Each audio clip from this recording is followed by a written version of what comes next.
I never thought I'd be the kind of person who'd say my house was haunted. Honestly, I used to laugh at stuff like that.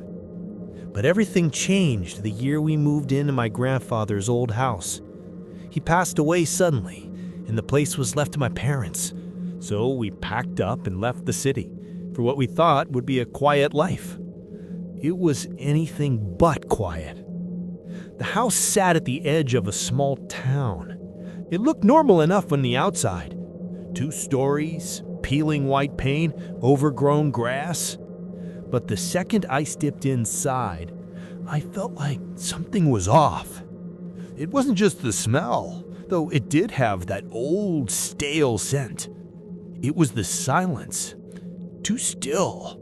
Like the house had been holding its breath for years, waiting. My room was upstairs, right under the attic. I didn't think much of it at first. I was just grateful to have space. But that first night, lying in bed, I heard something. Thud. Then a creaking, like slow footsteps, right above me.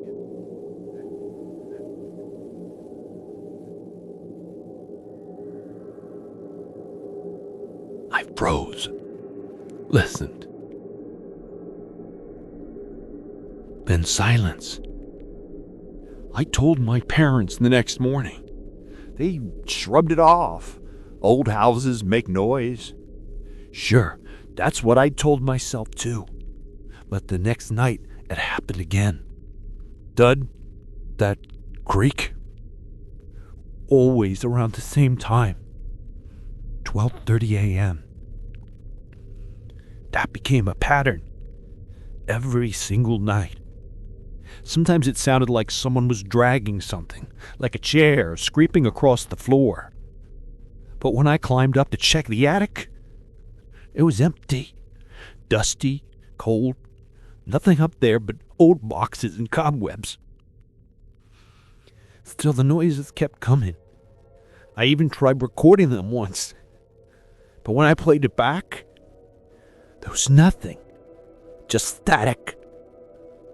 My dog, Max, started acting strange too.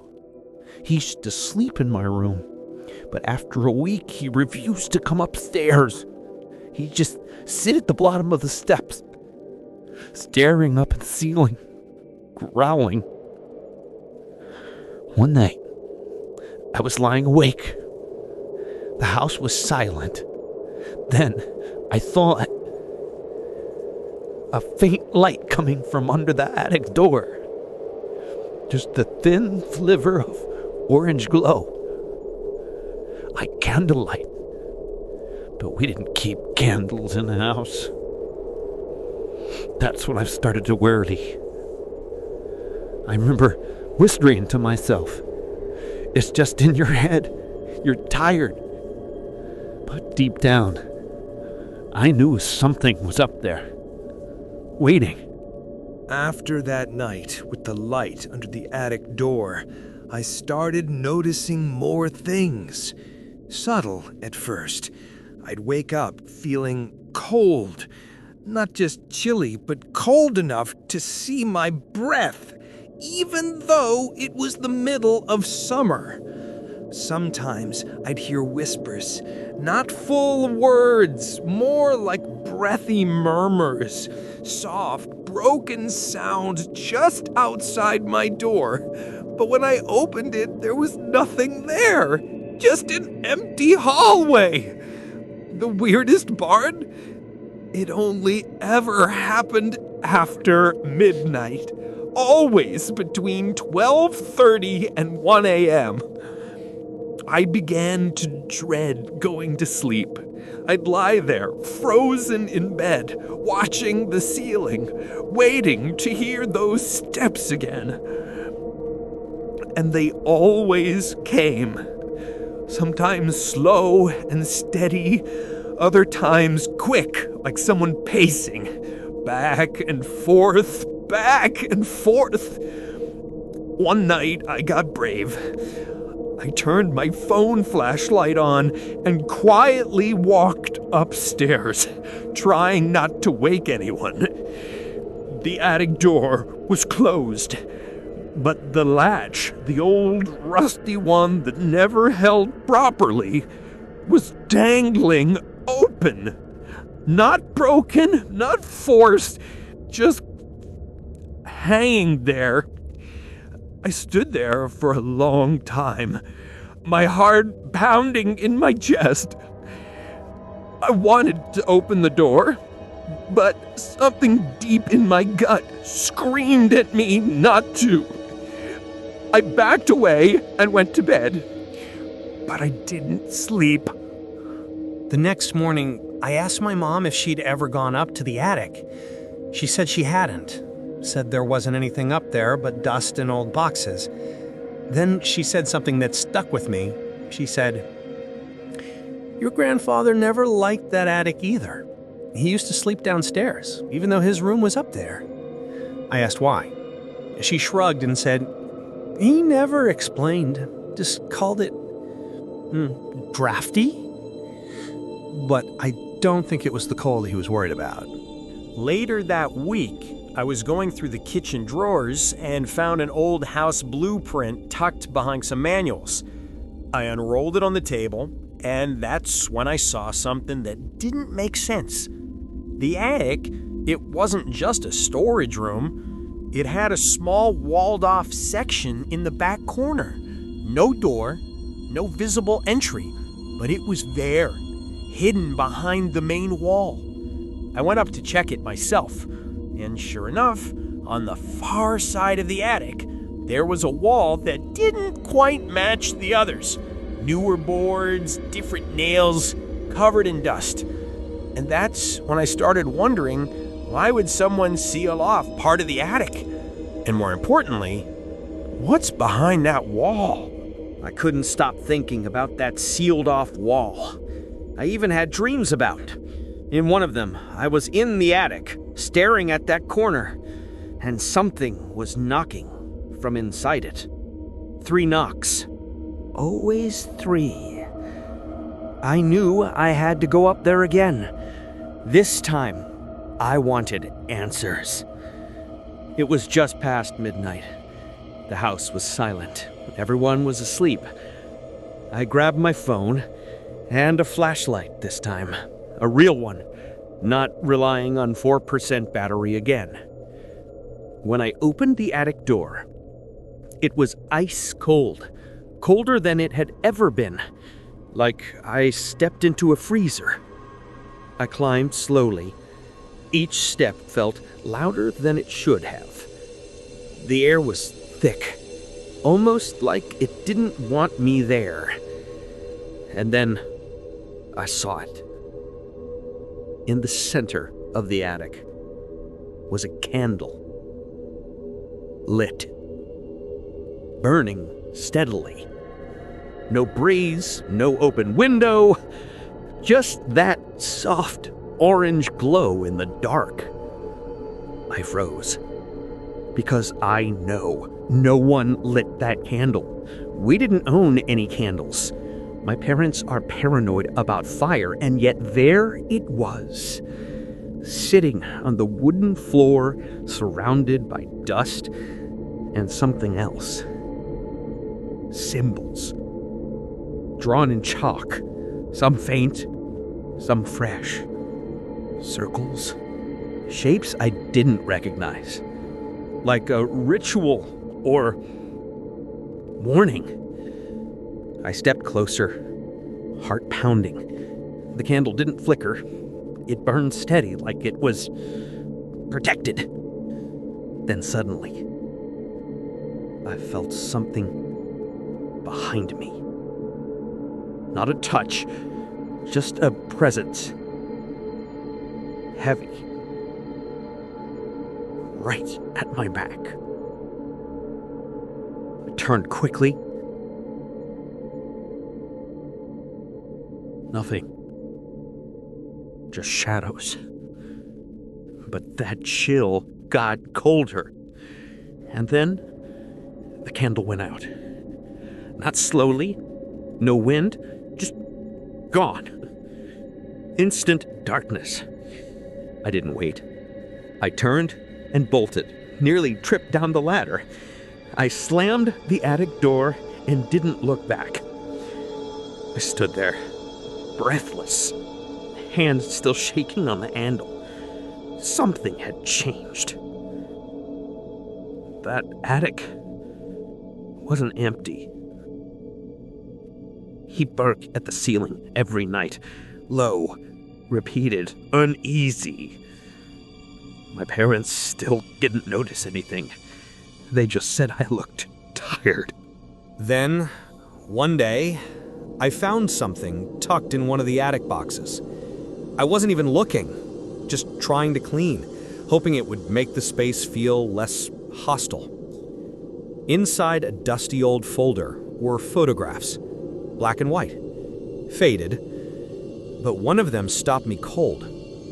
It was a photo of a man I didn't recognize, standing in the very same attic, only the walls looked different, like there was no sealed section back then. He stood next to a candle, lit, same spot as the one I saw. But what really got me was the shadow behind him. Tall, looming, not his. That night, I heard something new. 3 knocks. Not on a door, not on a wall. From inside my bedroom closet. I didn't open it. I didn't sleep. I just sat there, staring at that door, waiting. After that night, everything in the house changed. It wasn't just in the attic anymore. It started following me. I began waking up at exactly 12:30 a.m. No alarm, no sound, just wide awake, like something wanted me up. One night, I woke up gasping. My chest felt heavy, like someone was sitting on it. I couldn't move, couldn't speak, just stuck there, frozen.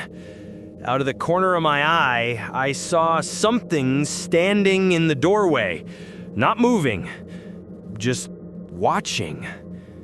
Then, just like that, I could breathe again, and it was gone. I told myself it was sleep paralysis.